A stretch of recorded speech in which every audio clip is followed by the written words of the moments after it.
శ్రీ మహావిష్ణువుకి సుదర్శన చక్రం ఎలా వచ్చిందో మీకు తెలుసా?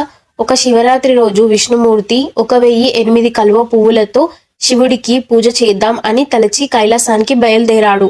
అక్కడికి వెళ్లి 1008 కలువ పువ్వులు సేకరించి పూజ చేయడానికి కూర్చుంటాడు. అంతలోనే శివుడు విష్ణుమూర్తికి నా మీద ఎంత భక్తి ఉందో పరీక్షిద్దాం అని అనుకుని విష్ణువుకి తెలియకుండా ఒక కలువ పువ్వుని దొంగలించేస్తాడు.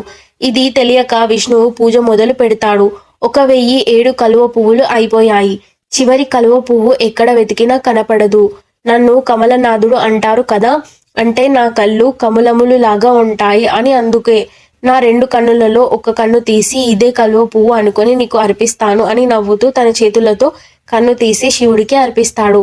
విష్ణు భక్తికి ఎంతో సంతోషించి శివుడు ప్రసన్నుడు అయిపోయి ఆయన కన్నుని మరియు సుదర్శన చక్రాన్ని కూడా ప్రసాదిస్తాడు. ఇలాగే ఒక పరమ భక్తుడు కూడా శివుడికి తన 2 కన్నులను అర్పించాడు. అతను ఎవరో మీకు తెలిస్తే కామెంట్ చేయండి. వీడియో నచ్చితే ఒక లైక్ చేయండి.